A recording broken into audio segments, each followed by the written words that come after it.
Perkenalkan, nama saya Yeter Trifosa Ocha dengan NIM F10512511025. Di sini saya akan memaparkan materi tentang mata kuliah pengantar pendidikan. A few moments later.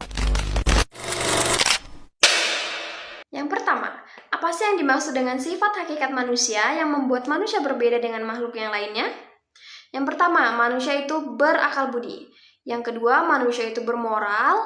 Yang ketiga, manusia itu berbudaya. Yang keempat, manusia itu bersosial. Dan yang kelima, manusia itu beragama. Berakal budi, yaitu manusia mempunyai akal atau pemikiran dan kemampuan untuk berpikir secara rasional. Kemudian bermoral, yaitu manusia dapat membedakan hal yang baik dan hal yang jahat atau tidak baik. Dan kemudian berbudaya, yaitu manusia dapat menciptakan suatu kebudayaan dan mempertahankan kebudayaan tersebut.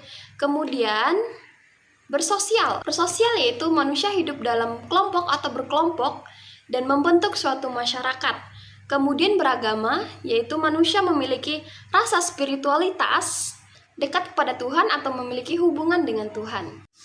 Yang kedua, yaitu keterikatan antara pendidikan dan manusia dan mengapa manusia membutuhkan pendidikan.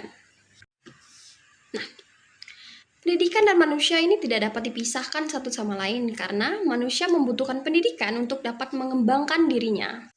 Manusia sangat membutuhkan pendidikan karena tanpa adanya pendidikan manusia tidak dapat berkembang secara optimal maupun maksimal. Manusia juga membutuhkan pendidikan untuk melatih dirinya dan melatih potensi dalam dirinya, yaitu potensi dalam intelektual, emosional, spiritual, dan sosial. Oleh sebab itu, pendidikan dan manusia dan pendidikan tidak dapat dipisahkan satu sama lain karena saling terikat satu sama lain. Yang ketiga, yaitu macam-macam landasan dalam pendidikan. Yang pertama adanya landasan filosofis, yang kedua adanya landasan sosiologis, yang ketiga adanya landasan yuridis, dan yang keempat adanya landasan psikologis. Nah, yang pertama landasan filosofis, yaitu landasan yang berdasarkan dengan pandangan hidup atau filsafat suatu negara. Di Indonesia adanya Pancasila. Dan yang kedua yaitu landasan sosiologis, yaitu landasan yang berdasarkan nilai-nilai dalam masyarakat dan interaksi antar masyarakat. Dan yang ketiga yaitu adanya landasan yuridis, yaitu landasan yang berdasarkan dengan hukum atau perundang-undangan yang diatur dalam Undang-Undang Nomor 20 Tahun 2003, yaitu tentang sistem pendidikan nasional. Kemudian adanya landasan psikologis, yaitu landasan yang berkaitan dengan perkembangan anak, yaitu yang paling utama, yaitu berkaitan dengan perkembangan mental anak atau perkembangan kejiwaan anak. Apa sih yang akan terjadi jika salah satu dari unsur pendidikan tidak dapat dipenuhi? Seperti yang kita tahu, unsur-unsur dalam pendidikan merupakan suatu hal yang sangat penting dalam sistem pendidikan atau dalam sistem pembelajaran. Jika salah satunya tidak dapat dipenuhi, maka akan berpengaruh kepada proses belajar mengajar di dalam kelas atau di suatu sekolah atau di salah satu instansi pendidikan. Berpengaruh langsung pada peserta didik dan pendidiknya. Hal tersebut akan mempengaruhi proses belajar mengajar dalam sekolah tersebut. Alhasil, proses belajar mengajar tersebut tidak dapat dilaksanakan dengan baik. Yang keempat, yaitu unsur-unsur dalam pendidikan dan apa sih yang akan terjadi jika salah satu unsur tersebut tidak dapat dipenuhi.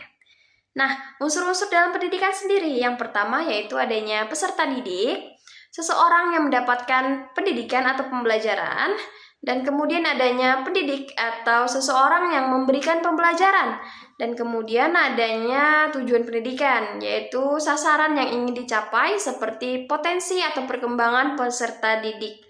Kemudian adanya materi pendidikan, yaitu isi atau bahan yang akan diajarkan kepada peserta didik sesuai dengan tujuan pendidikan.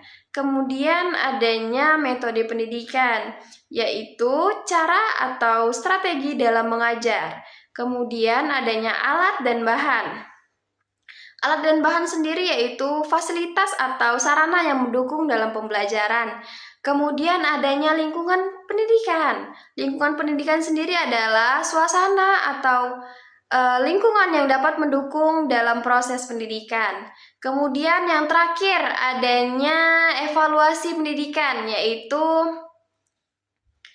perkembangan atau penilaian dalam tahap akhir yang menilai kemampuan peserta didik yang sudah mendapatkan pembelajaran.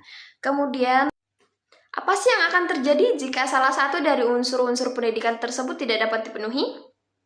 Seperti yang kita tahu, unsur-unsur dalam pendidikan merupakan suatu hal yang penting dalam suatu sistem pendidikan.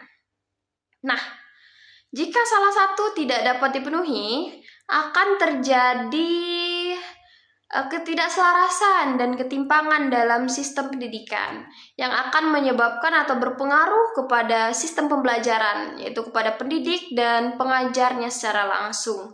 Akibatnya, pendidik akan susah untuk menyampaikan materi pembelajaran dan peserta didik akan sulit untuk menerima pembelajaran.